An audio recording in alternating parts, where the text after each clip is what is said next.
Salut à vous! Aujourd'hui on se retrouve pour une vidéo que je suis très contente de faire, même si je suis un petit peu dans l'appréhension parce que c'est un tout nouveau type de vidéo dans le sens où je vais aborder un sujet que je n'ai jamais abordé sur la chaîne. Vous l'aurez vu au titre, on va parler de K-pop, donc de musique pop coréenne pour celles et ceux qui vraiment ne sauraient pas ce que c'est, mais je pense que désormais tout le monde sait un petit peu ce dont il est question quand on parle de K-pop. Avant de rentrer dans le vif du sujet, je suis un petit peu vieille, peut-être, pour écouter de la K-pop. Je pense que je fais partie d'une des tranches, en tout cas hors Corée, qui est un petit peu la plus âgée. J'ai 31 ans. Et ça fait environ 15 ans que j'écoute de la musique coréenne. Et quand je dis de la musique coréenne, ça veut dire que ça se limite pas uniquement à la K-pop. J'écoute aussi du rock coréen, j'écoute de la musique indépendante coréenne. J'ai commencé donc quand j'avais environ 15-16 ans à écouter de la musique coréenne avec de la musique japonaise. Et c'est aussi à cette époque-là que j'ai commencé à regarder des dramas coréens et des dramas japonais. C'était donc une époque où ce n'était absolument pas à la mode. On était quelques-unes en dehors des frontières des pays respectifs à s'intéresser à ces productions culturelles et c'était vraiment des contenus un petit peu de niche. Jamais on aurait pu imaginer que ça allait prendre l'ampleur que ça prend actuellement. C'était une époque aussi relativement différente, avec beaucoup moins, j'ai l'impression, de réflexion autour de ce que c'était que la K-pop et autour des réflexions peut-être morales et éthiques qu'il pouvait y avoir autour. Et c'est pour ça que j'en ai jamais parlé en fait sur cette chaîne, c'est parce que ça correspondait pas du tout à ma ligne éditoriale à l'époque, et deuxièmement, ça n'intéressait vraiment personne, et c'était presque même un petit peu mal vu d'écouter ce genre de musique. On se demandait ce qui n'allait pas chez vous, pourquoi vous écoutiez des musiques qui venaient d'aussi loin, et pourquoi tous ces garçons ressemblaient à des filles, et pourquoi ils étaient 12 dans ces groupes-là, et pourquoi elles s'habillaient comme ça, etc., etc. Je précise aussi que j'ai décidé d'aborder ces sujets-là parce qu'en fait j'en ai envie tout simplement, et parce que ce sont des sujets qui me semblent être d'actualité, importants, et qui sont liés à d'autres éléments qui m'intéressent beaucoup. Plus globalement, plus généralement, des réflexions sur la culture dans son ensemble, sachant que en fait j'écoute beaucoup de musique, je regarde beaucoup de films, je regarde beaucoup de dramas, je vais beaucoup au musée, je voyage beaucoup, et finalement c'est ce qui occupe la plus grande partie de ma vie presque, donc j'ai envie de partager tout ça avec vous. Précision encore ultime, je ne viens pas pour critiquer, attaquer tel ou tel groupe, tel ou tel idol, telle ou telle personne qui écoute telle ou telle musique. Détendez-vous, détendez-vous. Il est fort probable que j'écoutais déjà de la musique coréenne avant même que vous ayez un ordinateur et avant même que vous sachiez que la Corée existe, donc on se détend. Si je parle de certains points négatifs des industries du divertissement en Corée, c'est pas du tout parce que je suis une hater ou parce que je n'y connais rien, c'est juste au contraire que j'y connais quand même pas mal de choses, que ça fait très longtemps que ça fait partie de ma vie, que ça m'intéresse et que on peut et on doit, je pense même, critiquer ce qui nous intéresse dans la vie, ce qu'on aime. Voilà. Et on va parler plus précisément d'un groupe qui s'appelle New Jeans, mais en réalité, je m'en sers comme exemple bien précis parce que c'est un groupe qui en ce moment est très populaire et très connu. C'est un groupe récent. Il est fort probable que vous ayez déjà entendu certaines de leurs chansons, mais ces réflexions peuvent être étendues à vraiment d'autres groupes, et c'est une réflexion plus générale en fait sur la place des mineurs dans la K-pop que j'aimerais vous proposer aujourd'hui. New Jeans, c'est un groupe de K-pop constitué, un groupe féminin qui a débuté en 2022, il me semble, oui, et qui a connu un succès, et qui connaît toujours, mais qui a connu immédiatement un succès incroyable. L'une des raisons pour lesquelles New Jeans apparemment est si populaire, quand on regarde un petit peu ce que les gens en disent en ligne, c'est que c'est considéré comme l'un des groupes qui révolutionne un petit peu la K-pop, qui apporte quelque chose de vraiment nouveau et de vraiment différent en termes de musicalité et aussi en termes de visuel et d'esthétique. Alors tout ça, on le doit majoritairement à une personne qui est la directrice artistique qui s'occupe de ce groupe. Cette femme, c'est Min Hee-jin. Min Hee-jin, elle travaillait avant pour SM. En 2019, elle a changé de voix et elle a rejoint HYBE. Et donc, elle a été chargée, lorsqu'elle était chez SM, de travailler sur certains albums de SHINee, sur certains albums de Red Velvet, sur certains albums de EXO. Elle a aussi travaillé avec FX, qui est un groupe un peu plus ancien que beaucoup de gens qui écoutent New Jeans peut-être ne connaissent pas. Et en réalité, quand on regarde New Jeans, c'est vrai qu'elles ont une petite patte particulière, quelque chose d'assez différent, mais qui était déjà présent dans pas mal des projets passés de Min Hee-jin.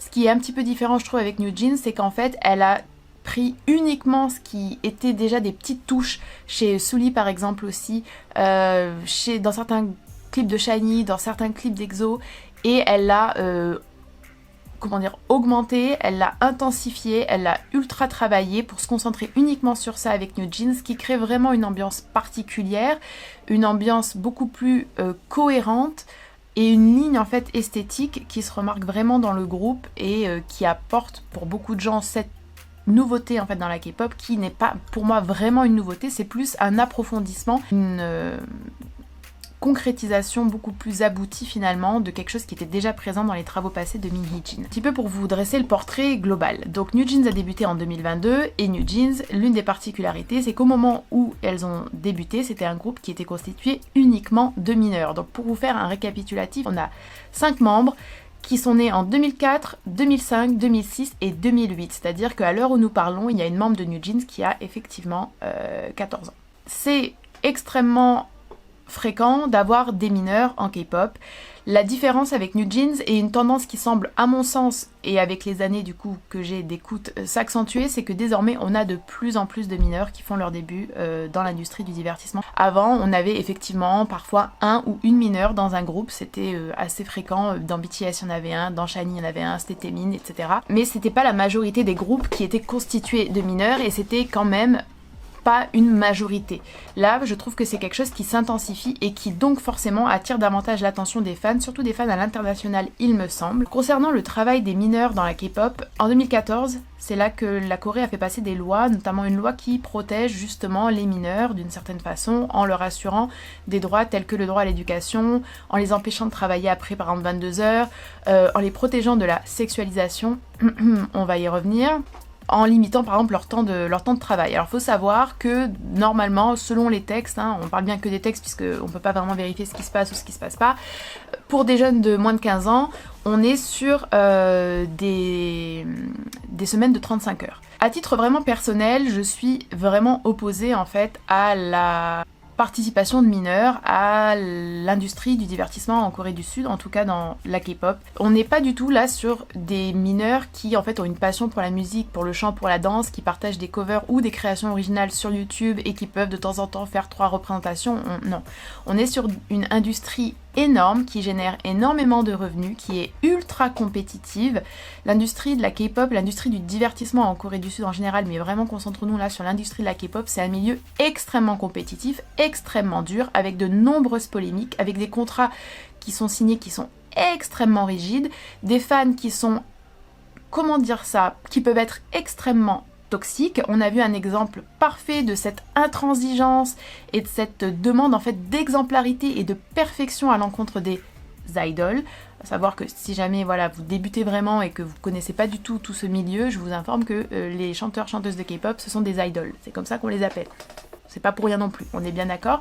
Il y avait un exemple très récemment avec Kim Garam qui était une membre de Les Seraphim, qui est un groupe également constitué de mineurs, pas uniquement cette fois-ci, mais de jeunes femmes et de mineurs. Elle a été accusée de harcèlement dans sa vie passée, quand elle était collégienne, ça a très mal tourné, le contrat a été résilié et elle a dû abandonner ce rêve après avoir été quand même une membre à part entière du groupe. Il n'y a pas que ça comme exemple, il y a de nombreux autres exemples et des exemples aussi beaucoup plus sombres et beaucoup plus dramatiques de ce que cette industrie très compétitive peut produire. On a beaucoup de cas de troubles alimentaires, la santé mentale des idoles est très très fragile, il y a eu malheureusement bien évidemment aussi des suicides. Et vous imaginez bien que propulser là-dedans des mineurs, c'est quelque chose qui, au minimum, devrait questionner. En tout cas, en dessous de 16 ans, c'est un non clair et net pour ma part. Entre 16 et 18 ans, j'avoue ne pas avoir encore d'avis extrêmement défini sur la question. Une autre particularité, il me semble quand même, c'est la sexualisation. Pour New Jeans, on est en fait sur quelque chose qui moi me met extrêmement mal à l'aise et c'est aussi pour ça que je voulais faire cette vidéo. Le problème c'est que quand on écoute de la K-pop et qu'on est féministe et qu'on est anticapitaliste, on aimerait voir un monde libéré de beaucoup de dictats tels que les dictats de la beauté, le dictat de la productivité. Ça devient un petit peu difficile d'écouter de la K-pop tout en étant ok avec ces valeurs-là et ces convictions profondes. Parce que New Jeans, on va pas se mentir, c'est un groupe de jeunes, d'ados, clairement, rendez-vous compte, 14 ans, je sais pas si on arrive à se rendre compte, qui connaît d'un coup une célébrité incroyable. Bien évidemment, il y a beaucoup de fans qui sont des femmes, mais il y a aussi beaucoup de fans qui sont des hommes. Ça n'est pas sans rappeler un phénomène très connu au Japon, avec beaucoup plus d'ampleur et beaucoup moins de lois et de réserve qu'en Corée du Sud. Au Japon, il y a des idoles qui débutent très très très jeunes, il y a des enfants idoles avec des fans adultes, avec des meet and greet où vous voyez des adultes qui viennent faire signer aux enfants ou aux ados des CD, des photos, des posters, etc. La Corée du Sud, même si c'est quand même différent du Japon, ça reste dans une certaine idée de la jeunesse, une certaine représentation de la jeunesse, et forcément ça rentre en jeu quand on parle de New Jeans. La polémique a beaucoup enflé et a plus ou moins éclaté après qu'il y ait eu certaines critiques faites à l'encontre de Minhee Jin. Je ne vais pas vraiment m'étendre là-dessus parce que je trouve que c'est pas que ce soit anecdotique, mais ça relève beaucoup de suppositions, de on-dit, et je trouve ça un peu facile aussi de faire porter le chapeau à la directrice artistique, qui bien évidemment n'est pas la seule responsable. New Jeans, c'est pas le seul groupe qui pose problème à ce niveau-là, et donc j'ai pas envie de m'acharner sur une femme et d'imaginer et de prétendre qu'en fait c'est elle le problème. Non, on est sur un problème qui à mon sens c'est un problème systémique. Je bois un tout petit peu parce que j'ai soif. Donc, la polémique a enflé quand on a repéré des photos dans le bureau de Minhee Jin, quand on a fait le lien avec d'autres projets sur lesquels elle avait travaillé, etc. Et qu'elle n'a pas répondu du tout de manière satisfaisante aux critiques qui lui étaient faites. Elle a été assez vague et elle a essayé de finalement passer à autre chose très très rapidement. Et puis New Jeans a sorti une chanson qui s'appelle Cookie. Cookie. Alors, si vous regardez le clip de Cookie, déjà personnellement moi je suis assez mal à l'aise, voire très mal à l'aise, d'imaginer que c'est des gamines qui sont présentées ainsi. C'est clairement pas le clip le plus sexualisé de la K-pop, on est bien d'accord, mais rappelons-nous qu'on est sur des adolescentes. Pas sur des enfants, sur des adolescentes, mais c'est quand même pas ok pour moi. Et puis quand on regarde les paroles, déjà on a un petit doute avec Cookie.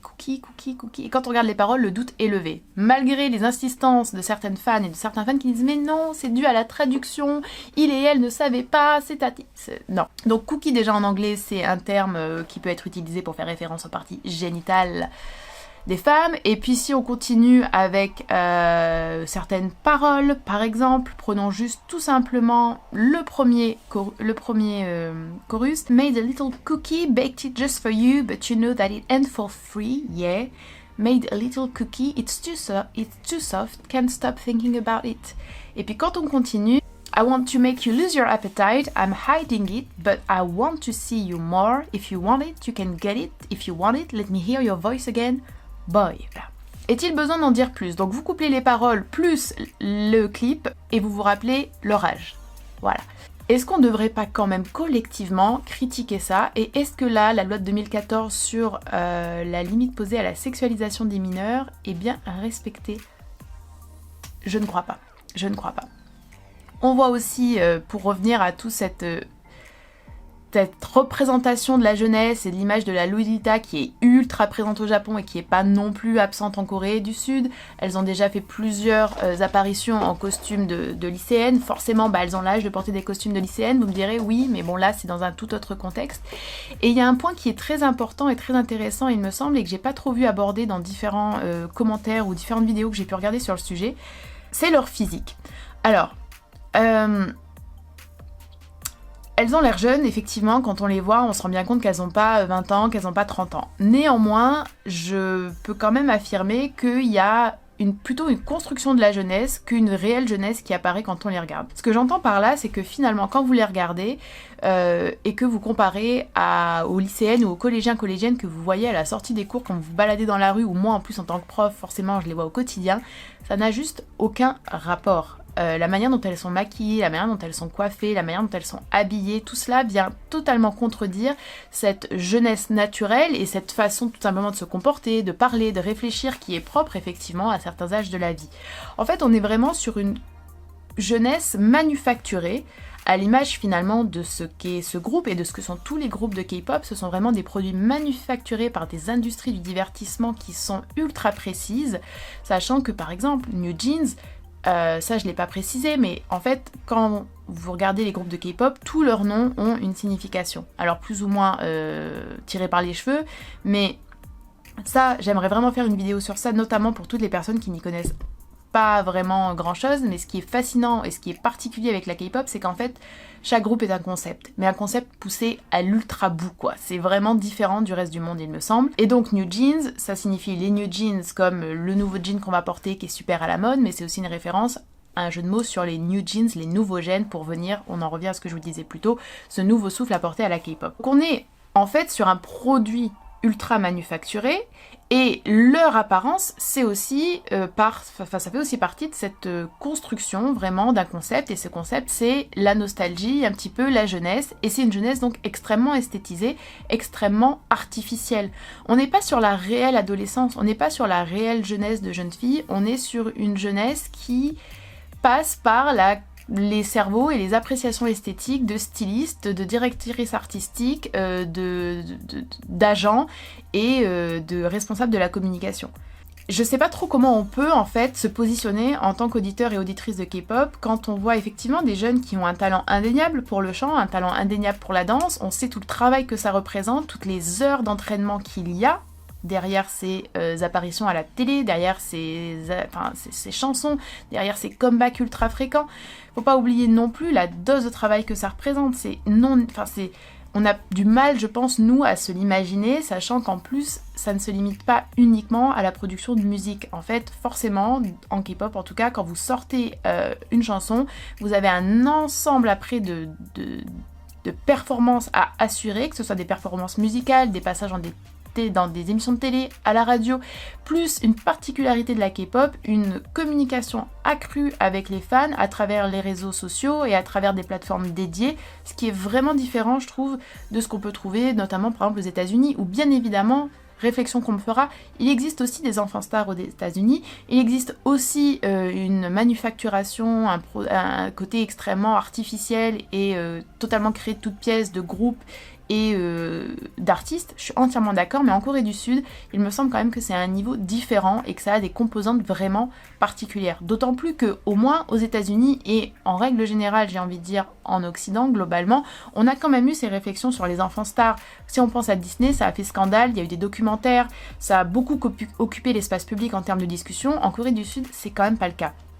Et comme je vous le disais, je trouve à titre personnel, après avoir quand même écouté cette musique et regardé les groupes qui sortaient, etc., qui débutaient pendant plusieurs années, que la tendance à recruter des mineurs et à faire débuter des mineurs s'intensifie. Alors, pourquoi ? Il y a beaucoup de raisons à ça. Il y a des raisons peut-être un peu pragmatiques, toutes simples. En Corée du Sud, le service militaire est obligatoire, donc pour les compagnies, pour les labels, faire débuter des jeunes, c'est beaucoup plus avantageux parce qu'elles et ils peuvent rester plus longtemps en activité et donc rapporter plus d'argent. Ça peut aussi être tout simplement parce que c'est considéré comme quelque chose de nouveau, de plus frais. Ça peut aussi être lié au jeunisme de la société, à cette valorisation de la jeunesse et à cette course en fait à la jeunesse, où désormais à 25 ans vous êtes déjà plus jeune et au lieu de laisser le temps à des enfants d'être des enfants, à des ados d'être des ados, on les plonge tout de suite dans le monde du travail. À savoir que ça aussi c'est le reflet d'une société coréenne qui est elle aussi très capitaliste, qui est elle aussi très compétitive. La Corée, c'est un pays avec le taux de suicide le plus élevé dans le monde, ou l'un des taux de suicide les plus élevés dans le monde. C'est un pays avec d'énormes problèmes de santé mentale qui ne sont pas du tout pris en compte, pris en charge. La stigmatisation est énorme et le tabou commence à peine à se lever. C'est un pays où les cours du soir sont intensifs et où les jeunes étudiants et étudiantes sont soumis à une pression énorme. Donc la K-pop finalement c'est le reflet aussi d'une société coréenne qui peine vraiment à sortir d'une époque d'ultra productivité et de capitalisme suite à une période très intense de dictature et à une histoire très douloureuse aussi. Je vais m'arrêter là parce que de toute manière je n'ai pas de solution à proposer. J'espère que cette vidéo vous aura quand même intéressé. N'hésitez pas à me dire ce que vous en pensez, si vous connaissiez un petit peu tous ces sujets-là, si vous en étiez familière ou pas du tout, si vous êtes choqué par le fait qu'il y ait des mineurs dans la K-pop, si vous pensez que les mineurs peuvent avoir le droit de travailler et si oui, dans quelle mesure. Je rappelle quand même que ce n'est pas pour critiquer les membres de New Jeans, aucunement, au contraire, c'est parce que justement je trouve qu'elles sont talentueuses et qu'elles sont jeunes et que j'aimerais qu'elles aient la vie la plus libre et la plus saine possible. Et j'espère vous retrouver très prochainement avec d'autres sujets liés à la Corée, au Japon, à la culture en général, bref, un petit peu tout ce qui peut se passer dans ma tête. À bientôt.